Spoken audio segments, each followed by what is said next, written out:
आता संजय शेट्टींचा परिवार हा जवळजवळ काही लाखांमध्ये असं म्हणायला हरकत नाही. म्हणजे अप्रत्यक्ष आणि प्रत्यक्ष साधारणपणे एखाद्या प्रत्येक माणसाला कमीत कमी 10 मित्र आणि 10 संबंधित असतील तर त्या सगळ्यांपर्यंत एक पुस्तक पोहोचले. म्हणजे असा जर गुणाकार करत गेलो तर आपण ते लाखापर्यंत सहज देऊ शकतो.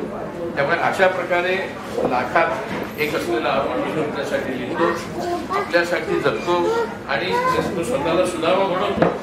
हे सुधारण्याचे पोहेने सुधारण्याचे दोहे आहेत. दोहे अशा अर्थाने की दोह्यांच्या मध्ये जो एक प्रकारे मानवतेचा उद्देश आहे त्या उद्देशाची आज नितांत गरज आहे. वस्तुस्थिती अशी आहे की समाजामध्ये प्रत्यक्षात सुधारणा प्रवृत्तीचे चांगले लोक जास्त आहेत, पण आपल्याला फक्त वाईट लोक दिसतात. आता समजा हा चांगुलपणा ज्याचा उल्लेख त्यांनी केला हा आपल्या पोलिसांनी दाखवायला सुरुवात केली, हा आपल्या न्यायाधीशांनी दाखवायला सुरुवात केली, हा ईडीच्या अधिकाऱ्यांनी दाखवायला सुरुवात केली, सीबीआयच्या अधिकाऱ्यांनी सुरुवात केली.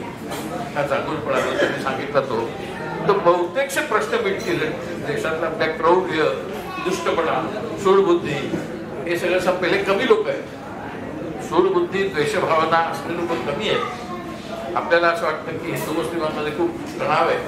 प्रत्यक्षात हिंदू मुस्लिम इथे हजारो वर्ष एकत्र राहतात, परंतु त्यांच्यामध्ये आता असा तणाव तयार झाला आहे की असे किती सुधारावे लागतील की त्यांच्यातले परत सुरुवातीचे संबंध यावे. आता आपल्याला कल्पना असेल की ज्यावेळेला 47 साली स्वातंत्र्य मिळालं पाणीबरोबर त्यावेळेला हिंदू मुसलमानांनी दोघांनी एकमेकांच्या त्याच्यात काही लाख माणसं मिळली. परंतु त्यानंतर 47 नंतर दीर्घ काळापर्यंत हिंदू मुसलमानांचा काही प्रॉब्लेम झाले नाही. आपल्याला मुंबईमध्ये जे सगळे मुख्य स्टुडिओ होते, महबूब स्टुडिओ होता, मदर इंडिया चित्रपट महबूबने काढला. आपल्याकडचे बहुतेकशे नट आहेत, दिलीप कुमार ते पाकिस्तानमधून आले जन्माने. त्याच्यानंतर तुम्ही पाहता ते जवळजवळ सगळे आपले हिंदी सिनेमातले सर्व प्रसिद्ध नट, जवळ सर्व नाही पण त्या काळचे अतिशय मोठाले नट हे सगळे पाकिस्तानमध्ये जन्माला आलेले आहेत. आपले ते नटच नव्हे, आपले माजी पंतप्रधान मनमोहन सिंग यांचाही पाकिस्तानमध्ये जन्म झाला आहे, बलराम ताकूर यांचा जन्म पाकिस्तानमध्ये झाला आहे. असे सगळे लोक पाकिस्तानमध्ये इथे आले, तिथून पाकिस्तानात गेले. एकदा आम्ही पाकिस्तानात गेलो, पाकिस्तानामध्ये त्यांनी आम्हाला सांगितलं तुम्ही काश्मीरचा प्रॉब्लेम काय म्हणताय? काही नाही काश्मीरचा प्रॉब्लेम, सामान्य माणसाला म्हटलं म्हणजे त्यामुळे तुम्ही असं करा, लता मंगेशकर आम्हाला द्या आणि काश्मीर घेऊन इतकं लता मंगेशकर बद्दल त्यांना प्रेम आहे, आशा भोसलेबद्दल प्रेम आहे, बॉलिवूड बद्दल प्रेम आहे.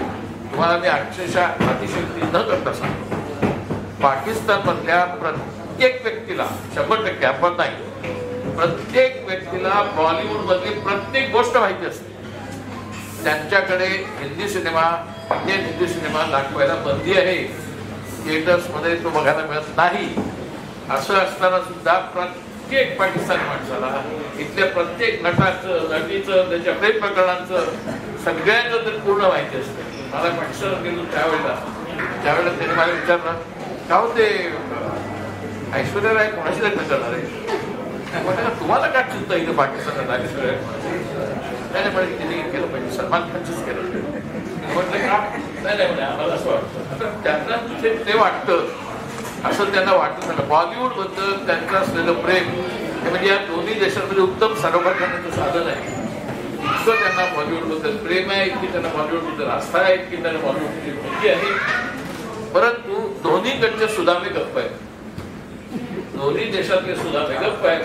त्यामुळे दोन्ही देशातले गौरव म्हणजे दोन्ही देशातल्या कौरवांना युद्ध हवंय आणि दोन्ही देशातल्या सुधाम्यांना युद्ध नकोय, पण त्यांचा व्हॉइस गप्प ठेवलेला आहे.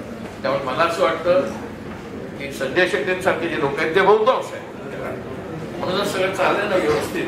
नाही तर आता गाझा स्ट्रीपवरती जे बॉम्बिंग चाललंय त्याच्यामध्ये 27,000 माणसं गेली, 27,000 माणसं गेल्या फक्त 2 महिन्यात. पण त्याच्याबद्दल आपण कुठे आसू ढळता दिसत नाही, कुठे चर्चा करत नाही. आपल्या जवळ आहे, फार लाभ नाही आहे पॅलेस्टाईन. तिकडे मणिपूरमध्ये एवढा हाहाकार चाललाय, यादवीसारखा हाहाकार चाललाय. आपलं जीवन सुरळीत चालू आहे, आपल्याला काही त्याचं भान नाही. काश्मीरमध्ये केवढा हाहाकार चाललाय, पण आपल्याला काम ठीक आहे, व्यवस्थित चाललंय. 370 रद्द झाल्यानंतर काश्मीर व्यवस्थित आहे, तसं प्रत्यक्षात नाहीये. याचं कारण सुदाम यांचा आवाज बंद केला जातो.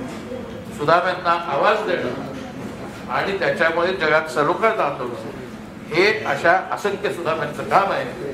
तशी प्रवृत्ती या पुस्तकाने आपल्यात जरी निर्माण झाली तरी आपल्या मार्फत ती काही लाख लोकांपर्यंत पोहोचेल आणि तशी ती लाखपर्यंत पोहोचली तर जगातले युद्ध, हिंसा, संघर्ष हे साथील आणि शांतता प्राप्त होईल.